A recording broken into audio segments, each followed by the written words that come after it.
Here's a little trivia that you NFL and college football fans might find fun. Did you know that Travis Hunter played both cornerback and wide receiver in college? Oh, brother, this guy stinks! Let's get one thing straight. As a wide receiver, Travis Hunter is not a gimmick, and his ability to play on both sides of the ball is more than just a talking point. Putting Hunter at wide receiver is not a JJ Watt at tight end, Marcus Jones at wide receiver, Julian Edelman at quarterback, or the Fridge Perry at fullback type thing. Hunter is a legitimate, high-level prospect with number one alpha wide receiver potential that would be taken in the top of the first round regardless of whether he played two positions or not. And the fact that I'm saying this about him, forming this opinion having watched tape where he's playing almost the full game on both sides of the ball, says a ton about his talent and his potential at the wide receiver position. But let's break down what makes him such a great wide receiver prospect, and then follow it up with the weaknesses in his game and a discussion about Hunter's usage at the NFL level. Right off the bat, his movement skills cannot be ignored, specifically his short area quickness and explosiveness. The way he moves reminds me a lot of Garrett Wilson,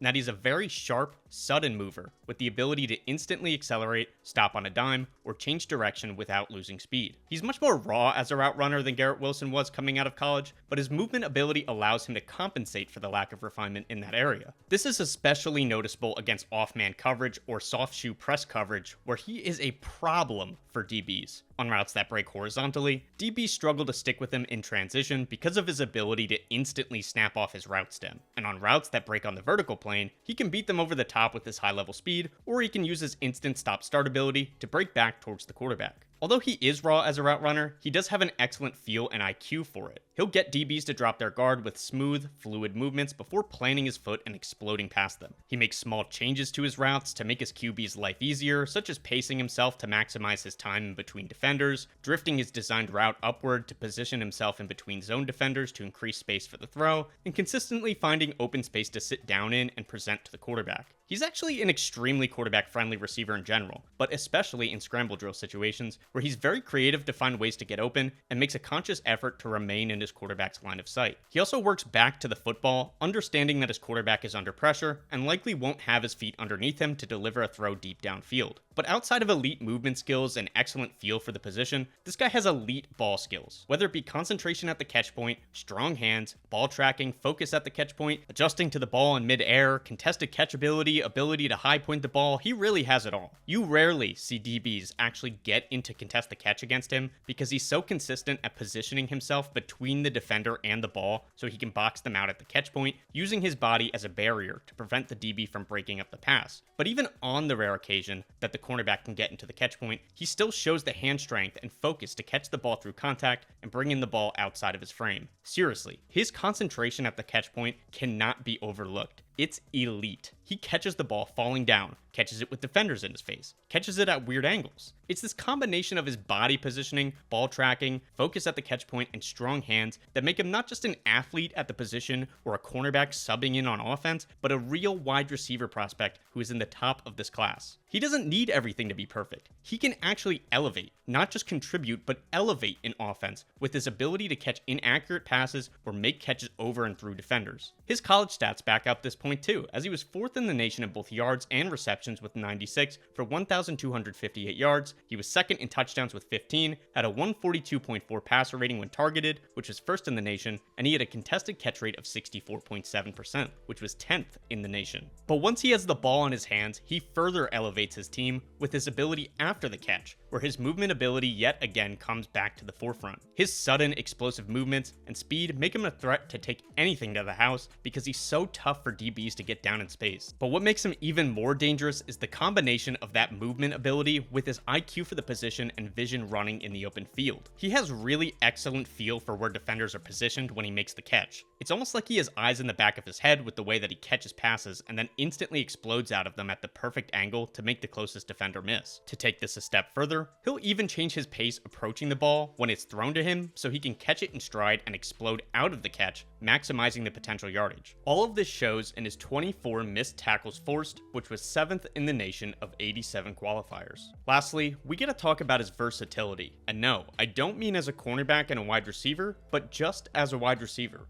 He can line up in the slot or on the outside, he can win at all 3 levels of the field, and he's a weapon on designed plays such as screens and end-arounds, which makes him an all-around balanced weapon that can fit into any offense. He's not a guy that requires a certain type of scheme or a quarterback that's particularly good at any one thing. Balance is actually a great way to put it, because as of right now, there are 3 top guys in this class according to the consensus: Ted McMillan, Travis Hunter, and Luther Burden. McMillan is that large, contested ball winner who's a little bit different from the typical guys of that type because of his speed and movement ability, but he's not a high-level separator as a route runner, even if he is a better separator than he gets credit for. Burden is a small, shifty slot receiver who wins with yak and explosiveness. And Hunter is like a perfect balance of both of them. He can line up anywhere, he wins during the route, he wins at the catch point, and he wins after the catch. He's just very high level at many aspects of the position and has an innate feel for how to play the receiver position. But he's not a perfect prospect. As I mentioned before, he's raw as a route runner, which I imagine is a product of the fact that he's been essentially trying to half-ass 2 things instead of full-assing 1 thing. I don't mean to say that he's lazy or that he's actually half-assing anything. His full ass is still being contributed to the game of football. It's just that only half of his ass is going to the wide receiver position. Any time that's taken learning the nuances of playing cornerback inherently takes away from his ability to spend more time working on wide receiver related things, such as the precision and timing of his route running and the diversity and technique of his release package. This segues into my next point in that, because he likely hasn't spent as much time developing a consistently effective release to beat press, or the ability to hand fight and disconnect DBs from his frame, he can oftentimes take on too much contact at the line of scrimmage or during the route. But outside of the technique of it all, he just generally struggles to handle this contact in both scenarios. At the line of scrimmage, he'll leave his chest exposed and have his route timing disrupted by strong punches. When he isn't getting hit, he'll also do this thing where he takes a wide angle to get around the DB, which avoids the contact, but still disrupts his ability to get into his route stem and to hit his break at the right point. During the route though, he is guilty of getting forced towards the sideline and getting taken out of the play, and again, he'll run off course to avoid any possibility of contact with the DB at times. This is likely just a product of him being a skinny guy, but these concerns can be alleviated with better technique to create separation early in the route and to disconnect DBs from his frame. Another thing I wanted to note is that although I did really like his route running IQ, it felt like at times that the offense kind of said, "Hey Hunter, go run whatever the hell you want." I can't confirm whether this is the case, but there seemed to be times where he was stopping his route early or improvising a lot on the back end of routes. To be fair, a lot of his improvisation was excellent and it worked out, but part of the issue is that it kind of requires that you and your quarterback are on the same page and have good chemistry, which he seemed to have with Shadur, but when he's with a different quarterback, it could cause miscommunications and even interceptions. This might be a product of having to split practice time between offense and defense, and not knowing the offense as well as a full-time wide receiver would, or I could just be misinterpreting what I'm seeing on the film.